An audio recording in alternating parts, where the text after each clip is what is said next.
அரை நூற்றாண்டு கால திரைப்பயணம், 100க்கும் மேற்பட்ட படங்களின் ஹீரோ, நாட்டின் உயரிய விருதுகளுக்கு சொந்தக்காரர், எல்லாவற்றிற்கும் மேலாக தமிழ் ரசிகர்களின் அன்பை வென்ற தளபதி.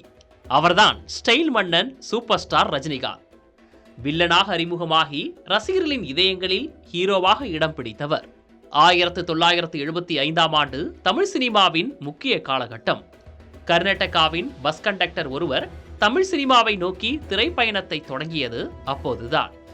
அபூர்வ ராகங்கள் எனும் படத்தில் அறிமுகமாகி இன்று வரை அபூர்வ நட்சத்திரமாக மின்னிக் கொண்டிருக்கிறார் சூப்பர் ஸ்டார். பஸ் டிக்கெட் பிடித்த கைகளில் பல கோடி இதயங்களை தாங்கி பிடித்துக் கொண்டிருக்கிறார் இந்த தங்க மகன். ரஜினி சினிமாவில் அறிமுகமான காலத்தில் வந்த ஹீரோக்கள் அவரை போலவே ஹிட் படங்களை கொடுத்திருக்கிறார்கள். அப்பட்டியலில் சில தோல்விகளை கொடுத்ததும் காணாமல் போனவர்கள் உள்ளனர். ஆனால் எத்தனை தோல்விகள் வந்தாலும் வெற்றியின் தோள்களில் ஏறி வானத்துக்கு செல்லும் வித்தை தெரிந்தவர்தான் ரஜினிகாந்த். அந்த திறமையும் பொறுமையும் உழைப்புமே அவருக்கு சூப்பர் ஸ்டார் என்ற நட்சத்திர அந்தஸ்தை கொடுத்திருக்கிறது. ரஜினி வெறும் ஆக்ஷன் ஹீரோ மட்டுமல்ல, அவர் ஒரு வெரைட்டியான நடிகர். ஆனால் கமல்ஹாசனை போல் ரஜினிக்கு நடிக்க வராது என்ற விமர்சனங்களும் உண்டு. அவரின் நடிப்பு திறனை அறிய முள்ளும் மலரும், 6 to 60 வரை போன்ற படங்களை குறிப்பிடலாம். குணச்சித்திர கதாபாத்திரங்களைப் போல் அலெக்ஸ் பாண்டியன், பில்லா, முரட்டுக்காலை போன்ற மாஸ் படங்களின் ஹிட் கொடுத்து மிரட்டியிருக்கிறார் ரஜினிகாந்த். சென்டிமெண்ட், ஆக்ஷன் மட்டுமில்லாமல் தில்லுமுள்ளு போன்ற காமெடி படங்களையும் தன் நடிப்பால் தாங்கியிருப்பார். எஜமான், தளபதி, அண்ணாமலை, வீரா, பாஷா, அருணாச்சலம், படையப்பா, சந்திரமுகி என வெற்றி படங்களாக கொடுத்து தமிழ் சினிமாவின் வசூல் மன்னனாக உருவெடுத்தார்.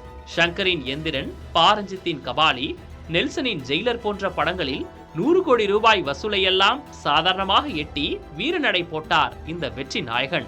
50 ஆண்டு கால சினிமா பயணத்தில் கருப்பு வெள்ளை, கலர் சினிமா, அனிமேஷன் திரைப்படம், 3D என அனைத்து தொழில்நுட்பங்களிலும் நடித்த முக்கிய நடிகர் இவர்தான். வெற்றியை மட்டுமே கொண்டாடும் சினிமாவில் பல தோல்விகளை எதிர்கொண்டு போராடியவர் ரஜினிகாந்த். புகழ் வாழ்த்துகள் மட்டுமின்றி அதீத விமர்சனங்களையும் எதிர்கொண்டார். 50 ஆண்டு கால சினிமா அனுபவம், 100க்கும் மேற்பட்ட திரைப்படங்கள், எண்ணற்ற விருதுகள் என வீசும் காற்றாய் ஓயாமல் தொடர்ந்து பயணத்தை தொடர்ந்தார் ரஜினி. எவ்வித பின்னணியும் இல்லாமல் கலைத்துறைக்குள் நுழைந்து தனக்கென தனி பின்னணியை உருவாக்கி கொண்ட ரஜினிகாந்தின் பெயரின்றி தமிழ் சினிமா முழுமையடையாது. அதனால்தான் அவர் அன்றும் இன்றும் மட்டுமல்ல, என்றுமே சூப்பர் ஸ்டார்.